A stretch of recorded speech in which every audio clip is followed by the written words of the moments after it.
This wasn't about destroying Aaron and Lila. It was about protecting myself and proving that no one, not even family, has the right to take what you've built. Have you ever faced betrayal from someone you loved? Share your story in the comments. And subscribe for more true stories where justice finds its way home. I never imagined the boy I once cradled in my arms would grow up to look at me and see nothing but a bank account on legs. Last winter, out of the blue, my only nephew, Aaron, who hadn't spoken to me in 5 years, called with a voice dripping with warmth. "Auntie, come have dinner with us," he said. But it wasn't in the cramped little apartment I remembered. No, it was in a glittering new mansion in Fairfield. My instincts whispered danger. And as I sat at his polished table, his wife smiling while filling my glass, I understood. This wasn't a reunion. It was a setup. My name's Margaret Ellis, and I'm 63 years old.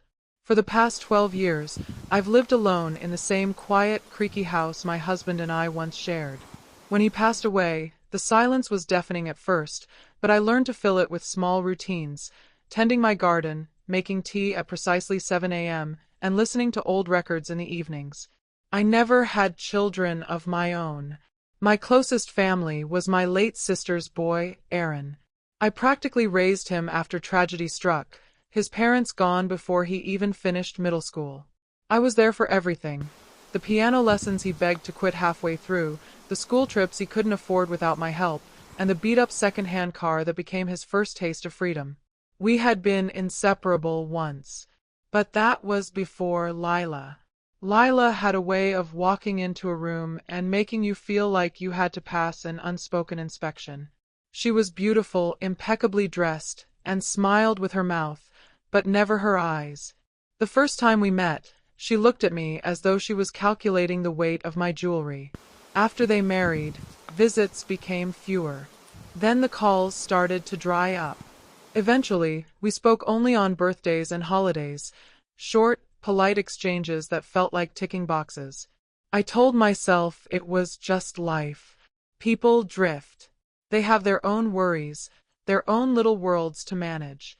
I focused on mine. My world was my antique shop, a small, sunlit place on Main Street that my husband and I had built together from nothing.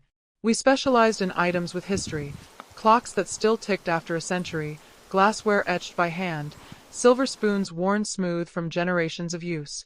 The shop didn't make me rich, but it kept me comfortable. Combined with the modest inheritance my husband left behind, I lived without luxury, but without worry. That's why the phone call caught me so off guard. It was a cold evening in late December. I just closed the shop and was making myself a cup of chamomile tea when the phone rang. "Auntie, it's been too long," Aaron's voice said, warm, too warm. "We've been meaning to have you over. Lila and I just bought a new place in Fairfield. Big place. You'll love it. Come for dinner this Friday." I hesitated. Fairfield was an expensive neighborhood, one of those places where the driveways were longer than my entire street. The last I knew, Aaron and Lila were living in a modest apartment, barely making ends meet. How had they leapt to a mansion? "Friday," he repeated, his tone leaving little room for refusal. Curiosity has always been my weakness. And maybe, just maybe, I thought this was a chance to bridge the distance between us. I said yes. I should have listened to that small, uneasy voice inside me, the one that whispered that invitations like this rarely come without strings. The night of the dinner, everything looked like it had been pulled straight from a glossy magazine spread. Crystal glasses sparkled under soft golden light, the scent of roasted rosemary chicken filled the air, and faint jazz floated from hidden speakers. Lila floated into the room in an emerald silk dress that probably cost more than my car, every movement rehearsed, every smile calculated. They were unusually attentive, almost too attentive. Aaron asked about my health, my antique shop, even my will, as if he was suddenly fascinated by things he'd ignored for years. Lila kept topping up my wine glass, leaning in with that syrupy tone. "You work so hard, Margaret. You should just relax tonight." Halfway through dessert, I felt my phone buzz under the table. It was a text from an unknown number. "Don't drink. Get out. They're not who you think." A prickle ran down my spine. I glanced at Lila. Her smile didn't reach her eyes. Another buzz. "They put something in your wine. Leave now." My fingers tightened around my fork. The room felt suddenly too warm, the chandelier's light almost blinding. I forced a small smile, excused myself politely, claiming I needed the restroom. Instead, I slipped down a side hallway toward the back patio, my heart pounding in my ears. There, in the shadows, stood Maria, their new housekeeper. She clutched her apron like it was a lifeline. Her voice was barely above a whisper. "Señora, you must go. I heard them talking. They want you to sign papers tonight, after you feel dizzy. They said it's about some trust fund from your husband's estate. They think you'll be too weak to understand." My stomach turned. A trust fund? My husband had left me a modest inheritance, but it wasn't anything monumental, or so I'd thought. Maria's eyes darted toward the dining room. "Please, go now. They are dangerous when they want something." I didn't need to be told twice. I slipped out the back gate, my breath catching in the cold air. My car was parked 2 blocks away. Each step felt like it took a lifetime. I didn't look back until I was inside, doors locked, engine running. Driving home, my thoughts spiraled. Had Aaron always been capable of something like this? Or was this Lila's doing, manipulating him the way she'd subtly pushed me out of his life years ago? One thing was clear. Whatever their plan was, I had just narrowly avoided becoming its victim. But I also knew something else. If they were bold enough to try this once, they wouldn't stop unless I found a way to expose them. And for that, I would need more than luck. I would need proof. I didn't confront them that night. My face stayed calm, my voice pleasant, even though every nerve in my body screamed for me to run. I thanked Maria quietly, told her she'd be safe if she helped me, and promised we'd speak soon. Then I walked back into that glittering dining room, smiled as if nothing had happened, and politely left after dessert. The second I got home, I locked the door and sat in the dark, my mind racing. This wasn't just greed, it was premeditated, calculated. They'd been planning to take from me, to strip away the only thing I had left of my life with my husband. The next morning, I called Tom Barrett, my late husband's oldest friend. Tom had been a detective for 30 years before retiring, the kind of man who could read a liar's heartbeat. I told him everything. The wine, the texts, Maria's warning. Tom didn't waste time. "We'll set a trap," he said, his voice steady.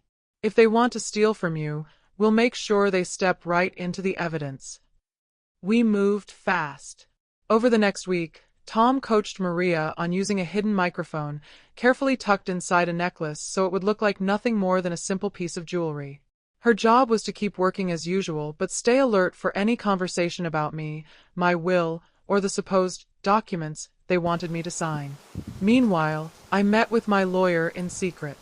We drafted a fake transfer of ownership document for my antique shop, perfectly formatted, notarized looking, and official enough to make any greedy heart skip a beat.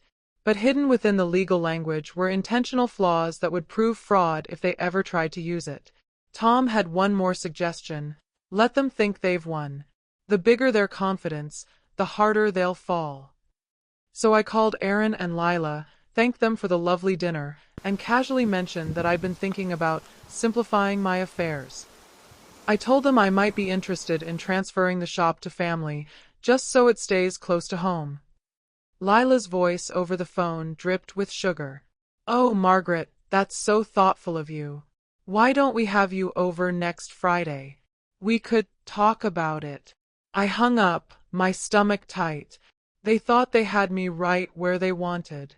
But this time, I'd be the one setting the stage. The following Friday, Aaron called me again, his tone oozing false warmth. "Margaret, why don't we finalize some paperwork? I've arranged something that could help you with taxes. No rush, but sooner's better." Perfect. That evening, I arrived at their home with the fake transfer documents tucked neatly into my bag, a pen ready in my hand. I dressed simply, no jewelry except for my wedding band, the one symbol they hadn't yet dared to touch. My every gesture was rehearsed, the polite smiles, the feigned confusion, the hesitant nods of someone who just doesn't understand all that legal stuff. Maria opened the door, her expression neutral. She carried a tray of drinks into the living room, placing them on the table with hands that didn't tremble, though I knew her heart must have been pounding. Around her neck, the hidden mic caught every word, every sigh, every incriminating pause. Lila leaned toward me, her perfume cloying, her voice dripping with sweetness. "This will just make sure your shop and assets are taken care of, dear." Aaron chimed in smoothly, "So you won't have to worry about anything ever again. We'll handle the boring business side." I glanced between them, blinking as if overwhelmed. "Oh, that sounds helpful. You know, I've never been good with all this paperwork." They smiled at each other, a silent victory dance. They thought they'd already won. As they slid the papers across the table, Aaron uncapped a pen and placed it in front of me like an offering. "Just sign here and here."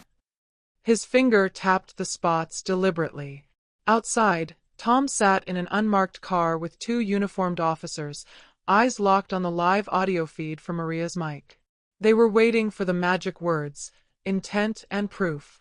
And then, just as I poised the pen above the paper, Lila leaned toward Aaron and whispered, her voice a snake's hiss, "Once she's done, we can move fast before she figures it out." That was it. Tom gave the signal. Within seconds, the front door burst open and the two officers entered, badges flashing. "Nobody move," one barked. Aaron froze, color draining from his face. Lila's mouth fell open, the pen still in my hand. Tom stepped inside, his gaze like steel. "Aaron Blake, Lila Blake, you're under investigation for attempted fraud and conspiracy." Aaron stammered, What? This is just a misunderstanding." But Maria, standing quietly by the wall, raised her chin. "I heard everything." "And so did they," she said, nodding toward the officers.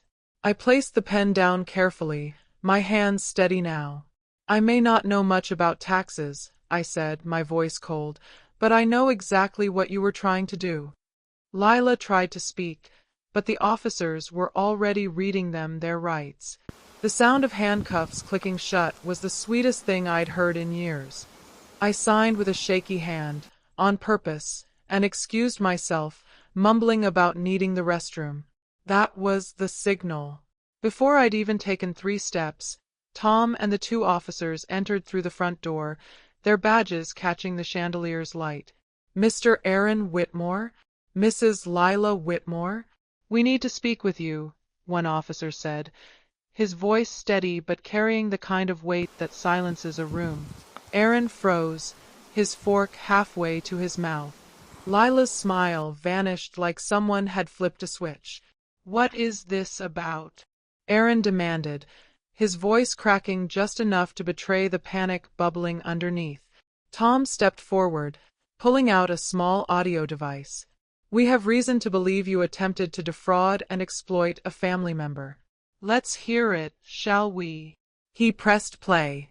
Lila's voice filled the dining room, dripping with malice. "Once she's done, we can move fast before she figures it out." The color drained from her face. Aaron's jaw clenched so tightly I thought his teeth might crack. "That's out of context," Aaron stammered. "We were just—" "Save it for your lawyer," the officer interrupted, snapping a pair of cuffs around his wrists. Lila tried to bolt toward the kitchen, but another officer stepped in, blocking her path. "You're under arrest for attempted fraud, elder exploitation, and conspiracy to commit theft," he recited, cuffing her as well. They sputtered, cursed, pleaded, but the evidence was ironclad. Between Maria's recorded conversation, the marked fake documents, and my statement, they didn't stand a chance. As they were led out, Aaron's eyes met mine. For a moment, I saw a flicker of the boy I used to know, the one who used to bring me dandelions from the yard and call me his favorite aunt. But that boy was long gone, replaced by greed and entitlement. I felt nothing but cold relief. Maria stood in the doorway, her hands twisting nervously.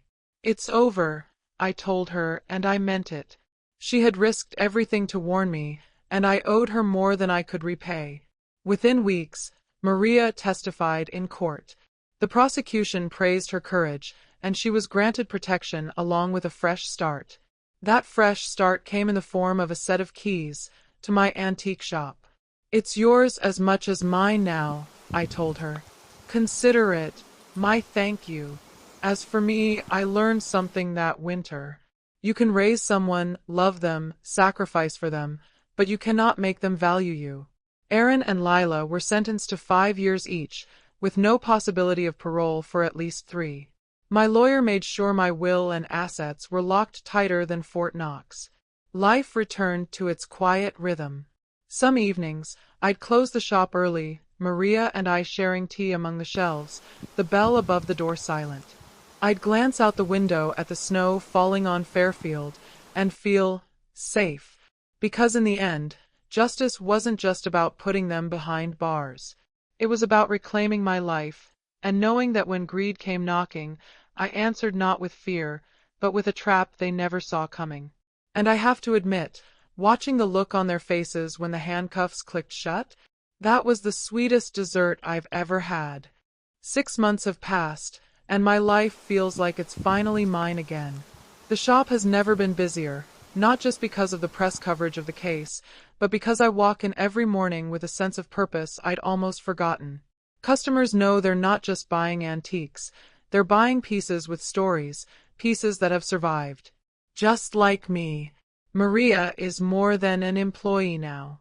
She's my partner, my confidant, the family I didn't know I could choose. She keeps the books immaculate, greets every customer like an old friend, and still slips me tea on busy afternoons, just like she did the night she saved me. Sometimes we lock up the shop together, look at the sunset through the dusty glass, and without words, we both know we made it out. As for Aaron and Lila, their trial was quick and public. The evidence was irrefutable. The recording, the fake documents, Maria's testimony. Watching them sit there in court, stripped of their smooth lies, I felt no satisfaction in their humiliation. Only clarity. Greed had hollowed them out long before they ever came for me. They're both serving time now, and their names are mud in the circles they once clawed to impress. Funny how people who scheme for wealth never think about how quickly reputations can vanish, faster than money ever could. I still think about Aaron sometimes. The boy I knew is gone, replaced by someone I can't recognize. But instead of mourning, I let the memory drift, like a faded photograph left in the sun. Not all stories get happy endings, but they can still give you freedom. Peace, I've learned, isn't quiet. It's not the absence of trouble. It's walking into your own home and feeling safe. It's knowing the locks on your door aren't just metal, they're boundaries you finally know how to defend. Sometimes revenge isn't loud, or cruel, or dramatic. Sometimes it's letting the truth breathe, letting it crawl out into the open and do what it does best, strip the power from those who hide behind charm and pretense. In the end, I didn't burn their world down. I simply stepped out of the way and let their own greed consume them. And that, I've realized, is the sweetest justice of all.